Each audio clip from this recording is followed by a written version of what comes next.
Okay, yesterday I was watching the Ishowspeed live while he was in Kenya and stuff, and him going to Uhuru Park and whatever. And I've slowly been seeing the reactions of Americans, Black Americans, saying how beautiful the country looks and whatever. And some people are crying, talking about, oh, I didn't know that the country looked like this. I didn't know that certain places in Africa looked like this. Like, I thought it was just mud huts and grass and stuff. Here's the thing, guys. The internet has been in existence for decades now.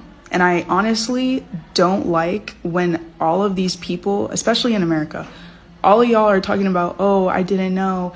I'm specifically mentioning like millennials and Gen Z right now. You guys are the generation that basically grew up with internet. Millennials, you grew up when internet was first, like, you know, YouTube and Google were first starting out and whatever. And I know for a fact, all of you Gen Z, all of you, because I'm a part of it, all of you had some sort of internet experience with Google, YouTube, social media, whatever. So for you guys to be like, oh, the education system in America, I wish it really taught these young people how Africa really looked like, because I thought it was, just shut up. Just shut up, because you sound stupid. The US education system is only a small factor in that.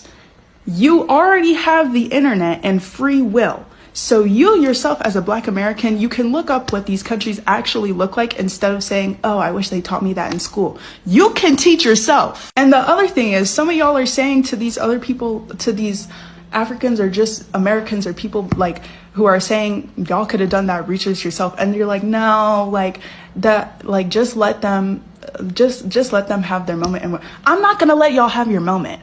Specifically millennials and Gen Z, because why are you letting that stereotype of Africans living in mud huts and stuff like that, why are you letting that linger in your head and not venturing out in curiosity and trying to teach yourself what Africans are actually living in? Because the fact that you didn't want to go and look it up yourself means that you are comfortable yourself. You are comfortable with that stereotype that Africans live like that Africans are in mud huts and whatever. Regardless, if I did not have Kenyan culture in my family, in my immediate family, if I was not half Kenyan, guys, I would not be ignorant like the rest of y'all. Because in school, there have been so many opportunities and so many projects where we had to, as students, look up certain places and see what they actually looked like.